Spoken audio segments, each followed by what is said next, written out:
Live from Sheffield. Sorry. And now, ladies and gentlemen, direct from Sheffield... We've got no captions and titles. No captions and titles? Oh, please yourself. Cue fanfare.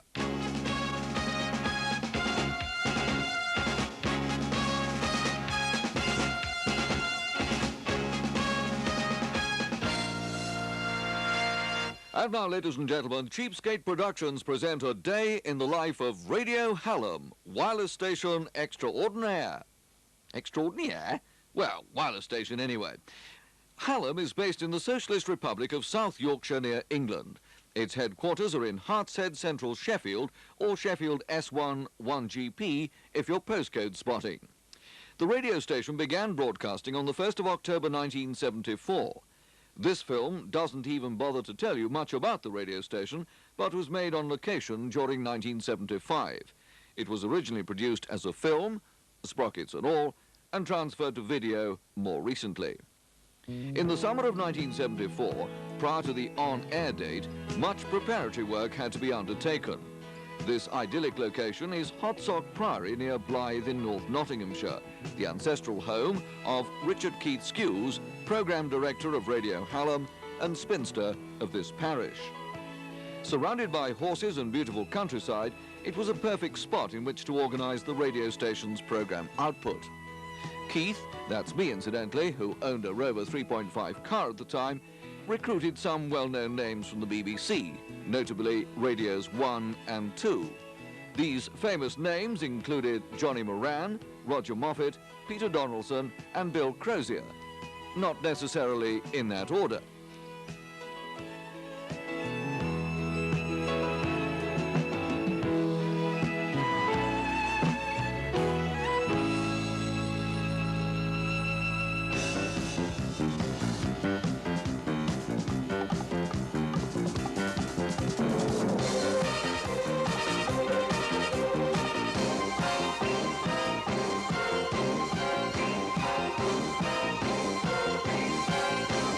Station was looking for a female presenter. Right now we eavesdrop on a visual audition at Hartshead Priory, supervised by Darrell Adams, sales manager of Radio Hallam. This young lady is Norma Stitz, of several fixed abodes. Putting on a brave front, she has alerted the national press about the event. On the day, just one newspaper turned up, The Sun. Here was a possible page 3 feature. The story did actually hit the paper, but minus the pictures of Norma Stitz. Needless to say, she didn't get the job, and Brenda Ellison, who'll be seen later in this film, was employed in her stead. If I said you have a beautiful body, would you hold it against me? If I swore you were an angel, would you treat me like the devil's at night? Meanwhile, radio presenters went out to meet local church groups, round tables and schools in the Hallam area. Here, Roger Moffat takes a train to the Hope Valley and meets the secretary of the Hartshead Women's Institute. He would talk to the ladies about the role Radio Hallam would play in the community. Whether you like your music sweet or you're hooked on pop, we play the top of the record crop anytime.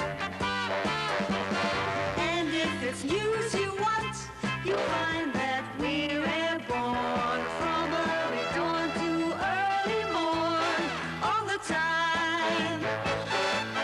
The stars of rock and roll and all the stars of jazz and folk and soul are gathering right here on 194 to entertain you. So be sure you're tuned to Radio Hallam.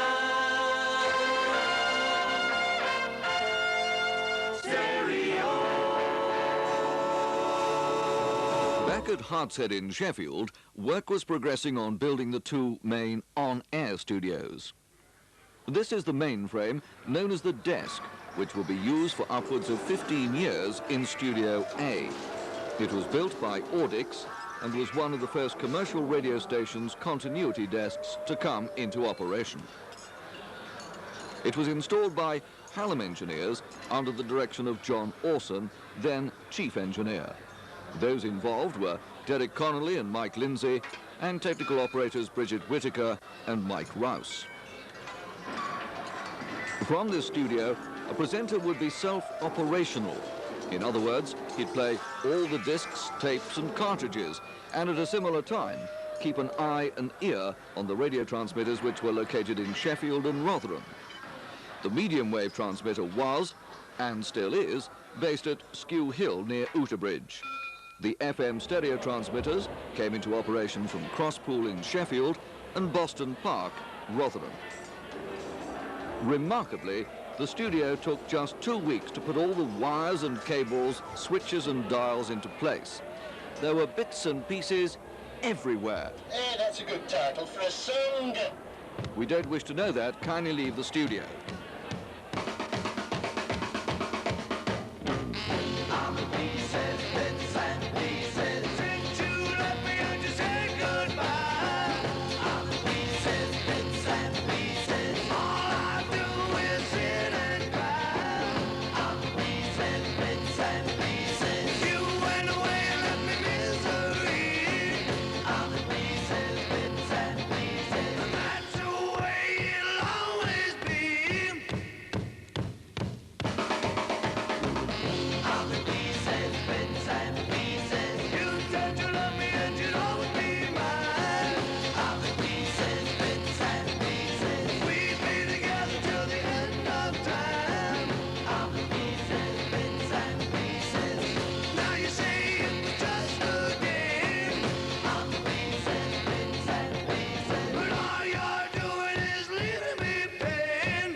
Preparation for the training of new broadcasters was underway. Peter Donaldson, who left before Hallam went on air to join BBC Radio 4 as a newsreader, he was to do the training. Here in Studio 2, there was a microphone. It was referred to in the business as a D202, just in case you're a microphone spotter, and there was also a trestle which doubled as the announcer's chair. Prettier was Alison Rufus, wife of news editor Ian Rufus. She was to be employed as senior secretary. Alison joined the radio station in the summer of 1974. And talking about Lyn Paul, which we weren't. This is Lyn Paul on Radio Hallam. I would just like to wish you all the very best in the opening of your new radio station. I've got a never-ending love for you. From now on, that's all I want to do. From the first time we met, I knew I'd have a never-ending love for you. I've got a never-ending love for you. From now on, that's all I want to do. From the first time we met, I knew I'd have a never-ending love for you. After all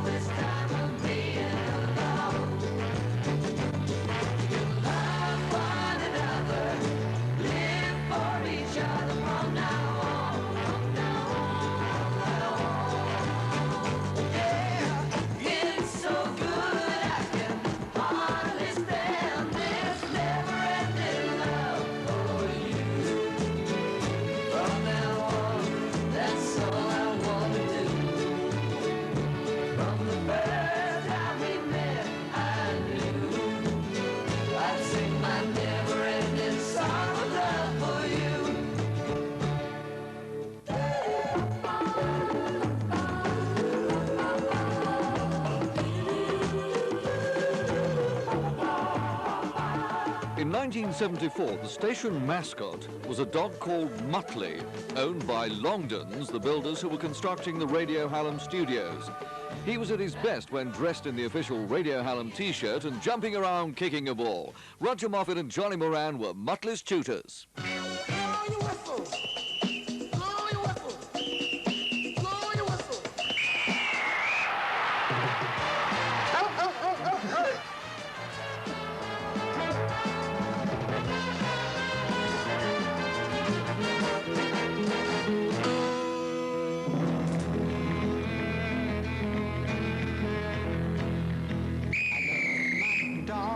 As much as I love you, me think my dog will always.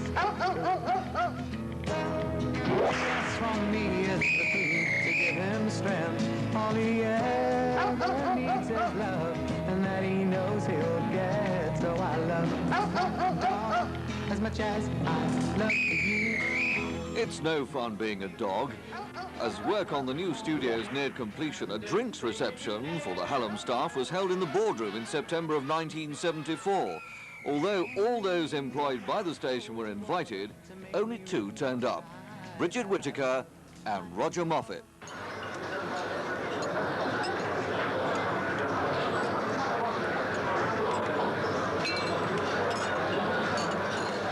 Radio Hallam went on the air on the 1st of October 1974. Johnny Moran was the first voice to be heard. The station received many visitors in those early days. From America, Neil Sedaka, Del Shannon, Roy Orbison and Johnny Mathis. From Britain, on this occasion, it was the Wombles of Wimbledon. Underground, overground, wumbling free. The Wombles of Wimbledon, common are we. Making good use of the things that we find. Things that the everyday folks leave behind.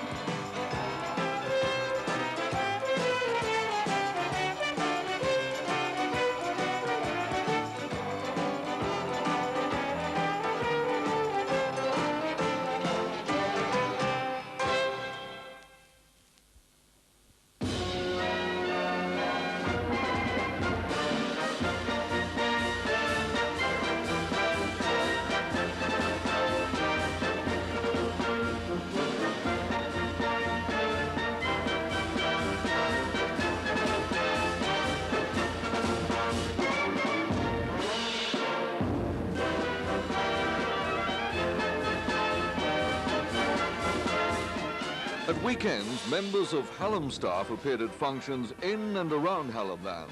This particular occasion was the Barbara Show in northeast Derbyshire. Members of the presentation staff agreed to race go-karts for charity, competing against footballers from Sheffield United and Sheffield Wednesday. Colin Maitland, Johnny Moran, Ray Stewart and Keith Skues all risked their own personal equipment as they raced around the track only 4 inches off the ground.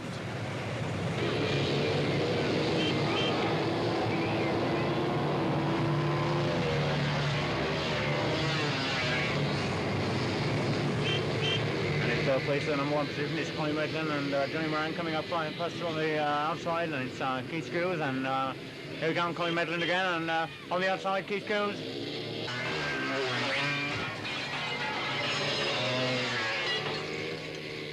If you drive a car that goes...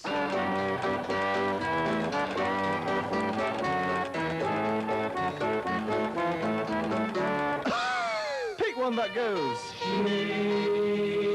From Sheaf Motors, 4 dealers of Colaston and Sheffield.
Radio Hallam. There he is.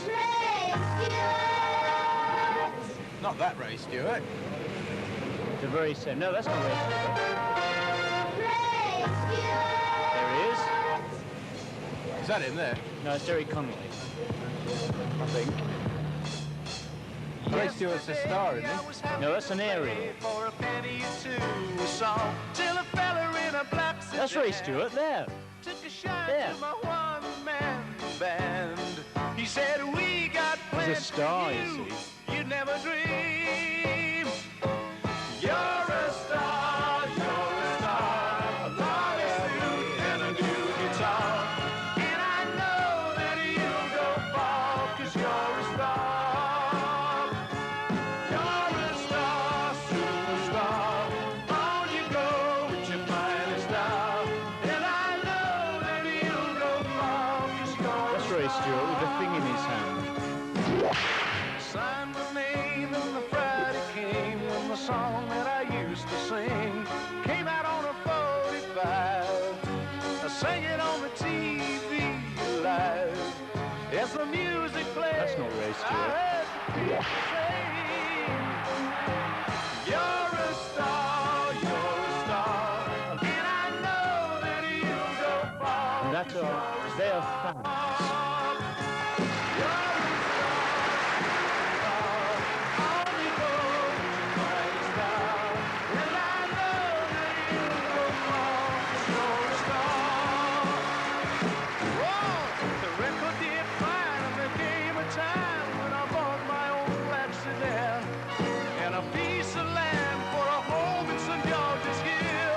That's where they all live, you know.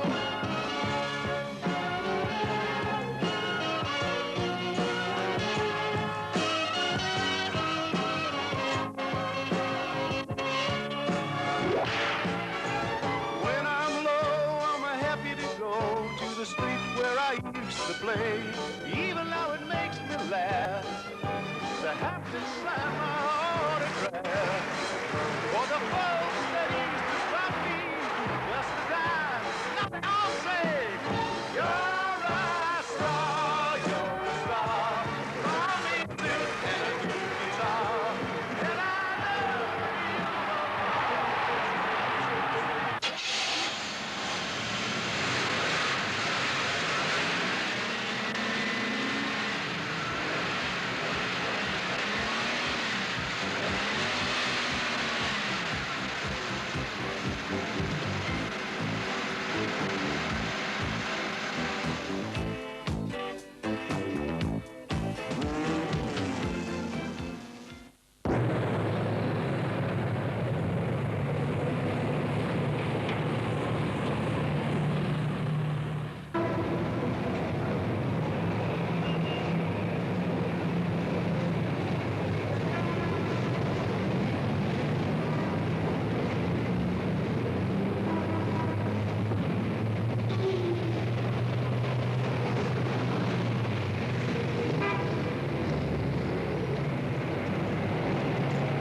Roger and Brenda.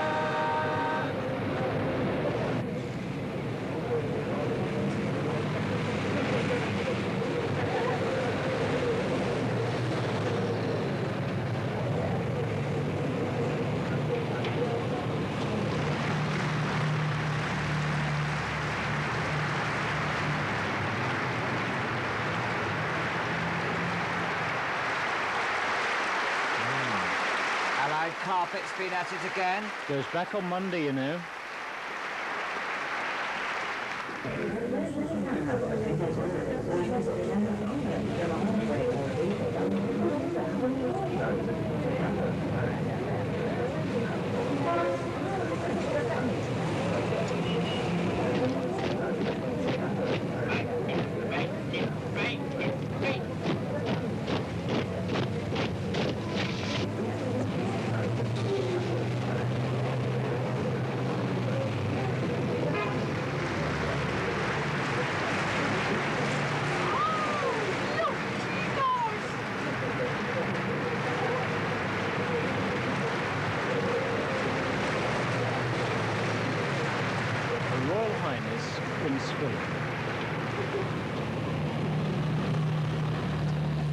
Gerard Young, the Lord Lieutenant there, one with the blue suit bit on.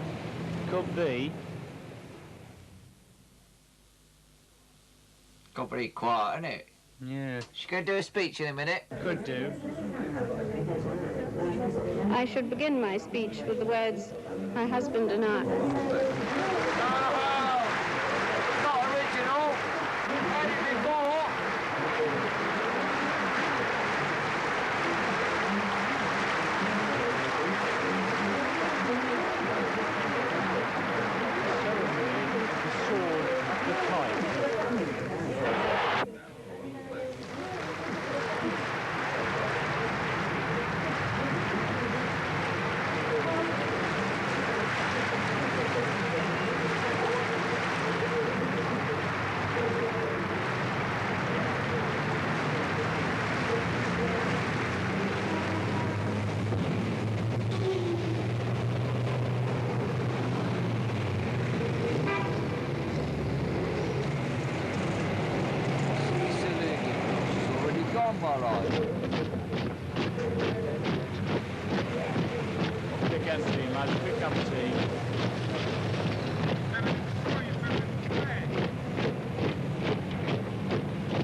Her Majesty now in Fargate. Lord Lieutenant Gerard Young, CVE JP. You see his sash there?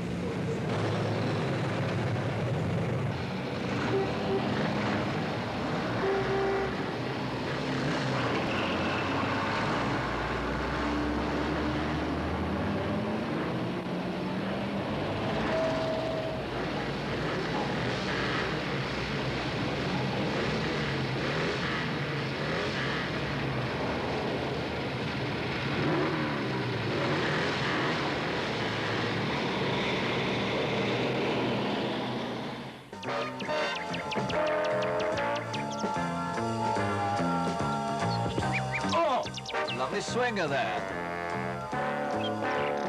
Rubbish. It's the last call for swingers.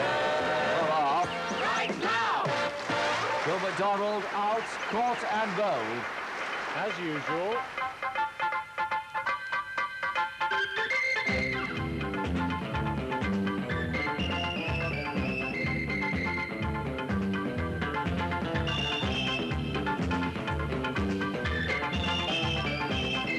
In 1975, the Sheffield Institute for the Blind invited Radio Hallam to a day of cricket, a case of the blind leading the blind. Here, Bill McDonald, Bev Chubb, Ray Stewart, Colin Maitland and Roger Moffat represented Hallam. The result? A close one. Sheffield Institute for the Blind 200 for 2 declared, Radio Hallam 2 runs for 8 wickets. We joined the action in the second half, and for those of you watching in black and white, Roger Moffat is the one in the yellow jumper. He'll be on camera in a count of 3 from now. 1, 3.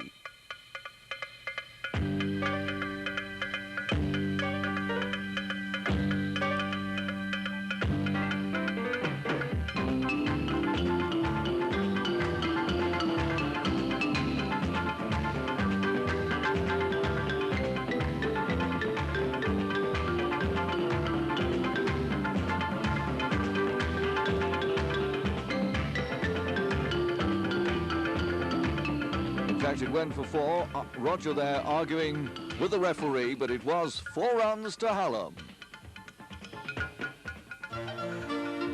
Meanwhile, at the Sheffield show in Hillsborough, Sheffield, Dana interviewed by Brenda Ellison. Snowdrops and daffodils butterflies and bees, sailboats and fishermen, things of the sea, wishing us wedding bells, early morning dew, all kinds of everything reminds me of you. Seagulls and airplanes, things of the sky, winds that go howling, breezes that sigh, city sights, neon lights, gray skies or blue, all kinds of everything reminds me of you. Summertime, wintertime, spring and autumn too. Monday, Tuesday, every day I think of you. Dances, romances, things of the night, sunshine and holidays, postcards to write, budding trees, autumn leaves, a snowflake or two, all kinds of everything reminds me of you.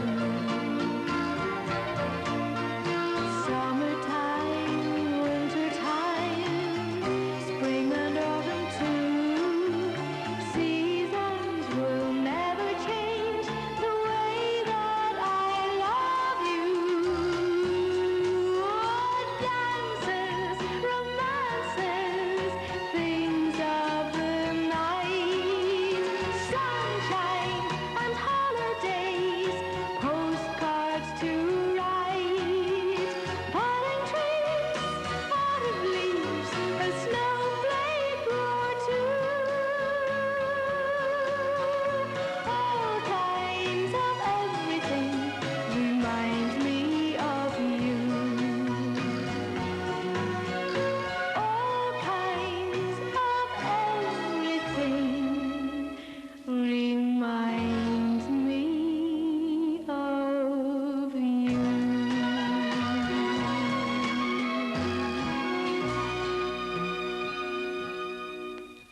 And after all kinds of everything, with Dana and indeed the Wombles making a personal appearance, we continue the Sheffield Show 1975, and on stage in 1 minute and 10 seconds time, Guys and Dolls, now with their hit You're my world, you're every breath I take. You're my world, you're every move I make. Other eyes see the stars up in the sky, but for me they shine within your eyes. As the trees reach for the sun above,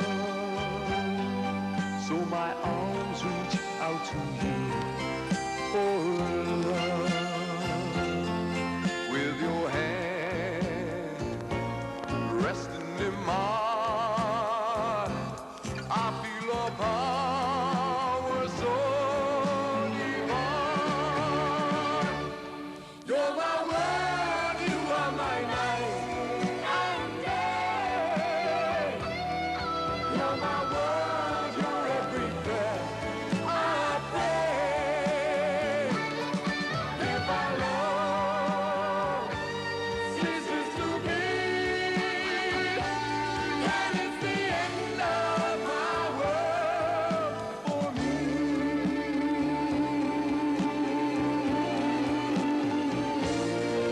As the trees reach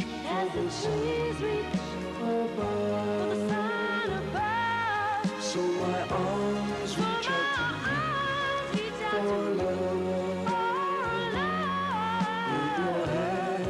With your hand resting in mine, I feel a power so divine. You're my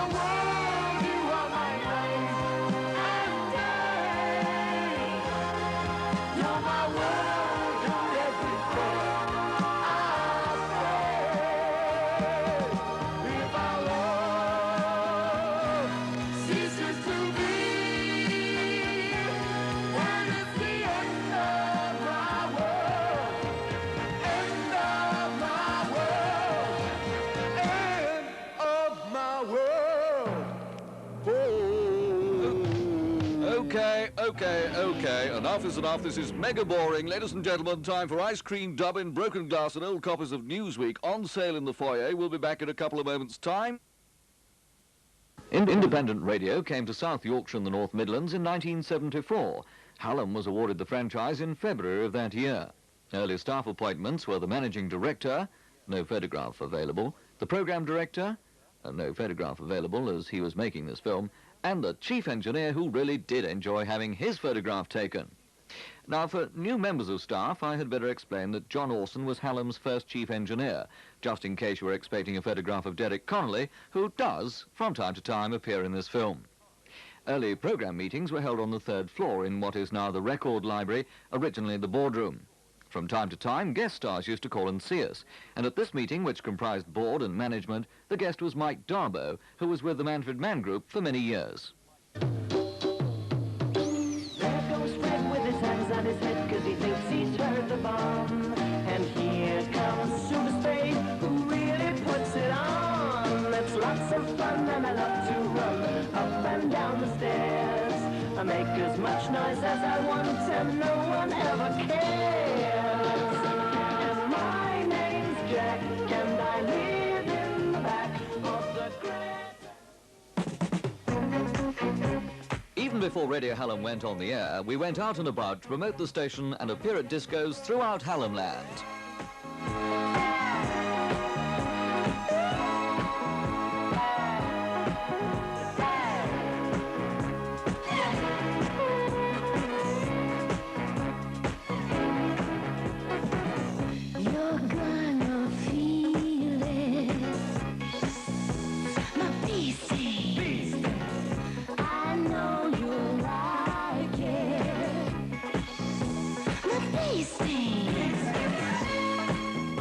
Here, DJs Peter Donaldson, who? Roger Moffat and Johnny Moran, along with technical operator Bridget, I'm ever so proud of my original Hallam t-shirt, Whittaker, all went along to a bun fight at a rather sleazy club not a million miles from Mansfield in Nottinghamshire.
From time to time, Hallam presenters appear on the telly. This is Pop Quest, a national television quiz game from Yorkshire Television in Leeds, and hosted by Pennine DJ Stevie Merrick. Whatever happened to him? The idea was that a panel of experts, or supposed experts, were challenged to a series of questions concerning pop music from brainy school children from all over the British Isles. Here, one of Radio Hallam's employees is seen making a complete and utter fool of himself. Incidentally, Pop Quest was one of the few ITV programmes to get into the national top 10 ratings. Weekly viewing figures reached an average of 9 million, almost as many as concert classics.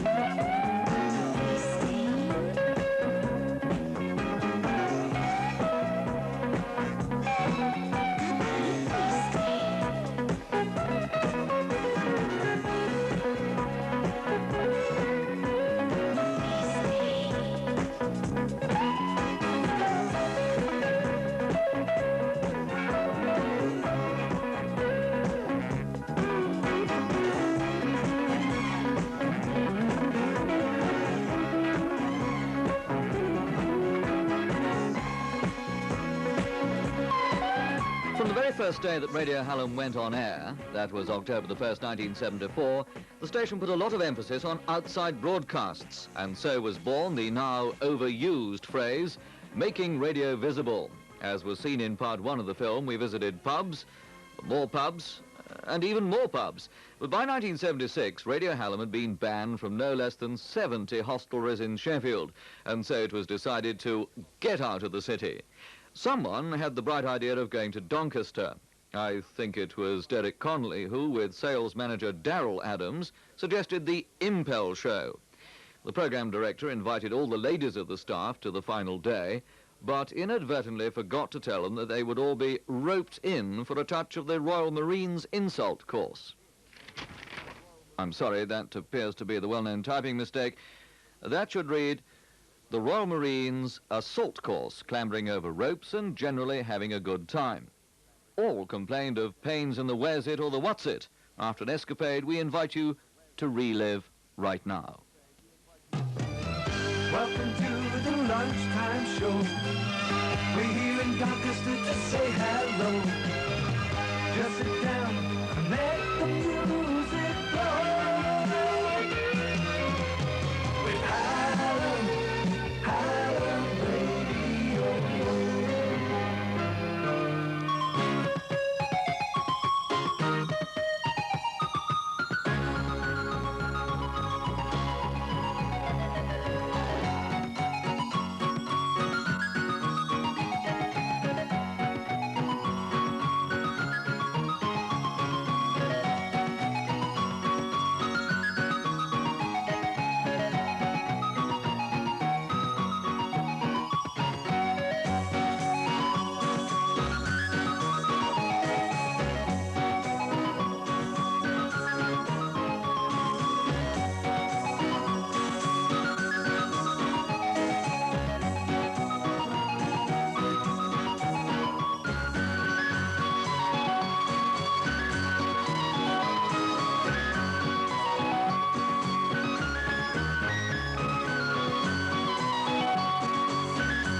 As well as the Royal Marines assault course, the girls were good for a quick jump, courtesy the Royal Artillery. Even the photographer decided to film the descent. Not a pretty sight. It's for a single bed, not double. And if anybody can find out there it is. Half a bed down in a half band. Have a look round, it's just one out today. I say it's a half a crown, it's a big difference. Yeah, have a look round, you don't get back for a half a crown. Who wants to set the freeze off? That will cost 12 and 11. Freeze off. Yeah, a half a crown, where can you buy it? Who wants to set the free bob? A shilling a bit.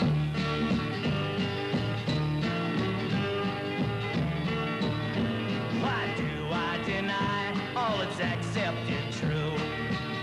Why can't I live my life like I'm expected to? Get a college degree, buy color TV. Oh, what's exactly the matter with me?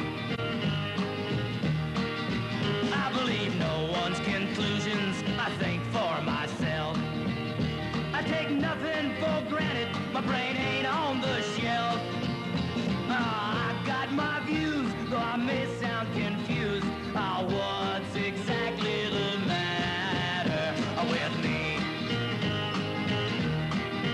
Why can't I settle down in one little place? Find me a girl and get out of this race. But my boots, they start itching, my eyes, they start looking. That's exactly the matter with me.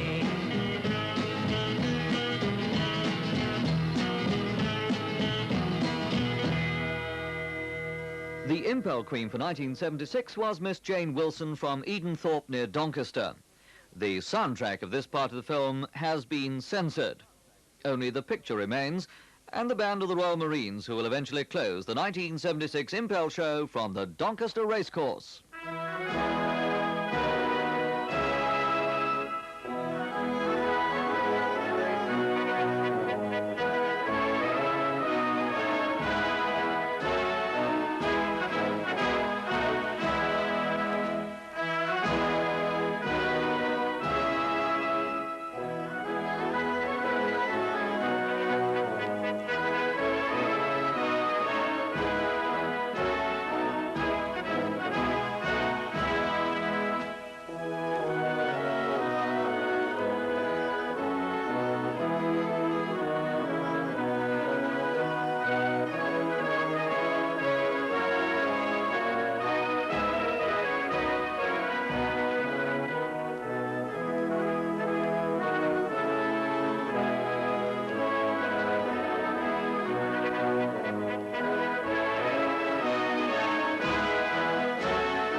Who wants to set the free bob?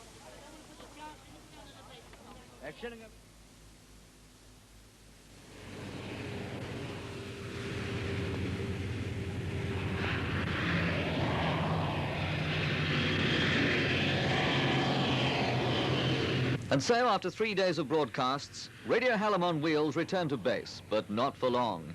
Within days, the mobile was out and about again up the M1 motorway.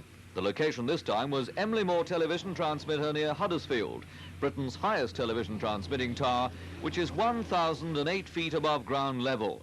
At a cost of £900,000, the tower was completed in 1971, and it weighs more than 15,000 tons. It is from this tower that people in South Yorkshire receive their television programmes. The Friday lunch show came from the top of Emily Moore, and in the broadcast was YTV's personality, it says here Richard Whiteley, Radio Hallam's Ray Stewart and Derek Conley, and the IBA's Colin Livesey.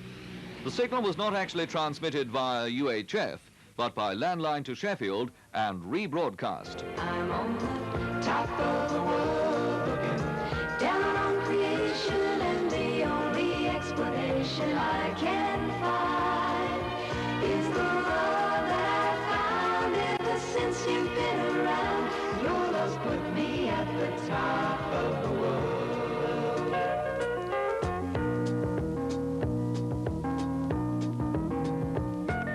Something in the wind has learned my name, and it's telling me that things are not the same. In the leaves on the trees and the children touch of the breeze, there's a pleasing sense of happiness for me. There is only one wish on my mind. When this day is through, I hope that I will find that tomorrow will be just the same for you and me. All I need will be mine if you are here. I'm on the top of the world, looking down on creation, and the only explanation I can find is the love that I've found ever since you've been around. Your love's put me at the top of the world. I'm on the top of the world, looking down on creation, and the only explanation I can find is the love that I've found ever since you've been around. Your love's put me at the top of the world.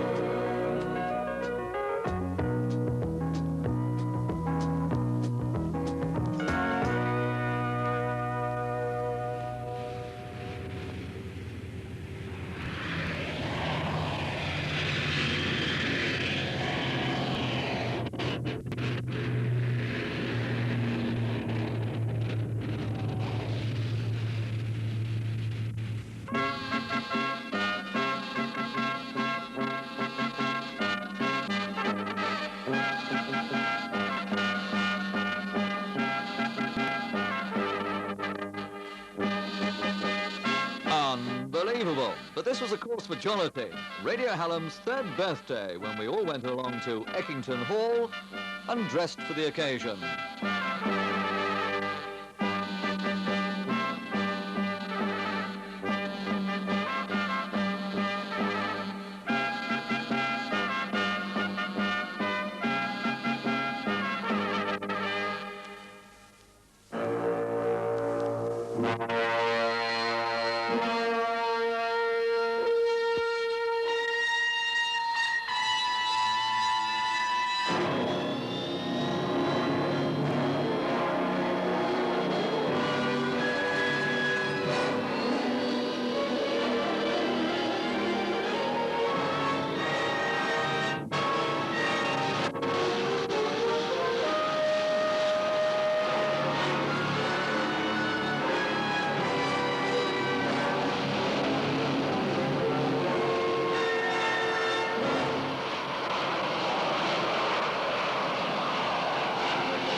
It was in 1976 that Radio Hallam went to Royal Air Force Finningley for their annual Battle of Britain Day in September. There was a galaxy of aircraft on display, from the Vulcan bomber representing the big birds of the sky, right down to the jet provost. The highlight was not unnaturally the Red Arrows, whose term of office came to an end in September 1979, when again they appeared at Royal Air Force Finningley. Now the aircraft has been replaced by the Hawk, so let's once again see part of their final display before a crowd of 200,000 people. 9 Nat aircraft, commanded by Squadron Leader Brian Hosking, told me about the formation flying when they complete 15 manoeuvres in as many minutes. There are several limits we work to. Basically, the main formation will come down to 250 feet, except when we come in for a break, when we're cleared down to 100 feet. And the synchronized pair are aiming at about 50 feet, but going out to 35 feet. What would you say is your most dangerous manoeuvre? I don't know if dangerous is the right word. Well, it's not really, because we don't do anything that's dangerous as far as we're concerned.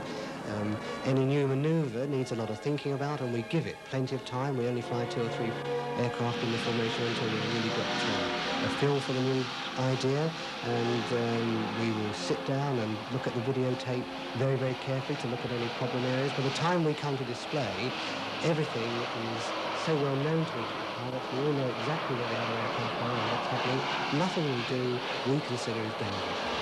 And as we look at the red arrows for the very final time, this is where we end a look at Radio Hallam in the early days. As this film will no doubt be updated later in 1980, we do not have an end credit saying, the end. It will end after a look at Bill Crozier, looking towards heaven.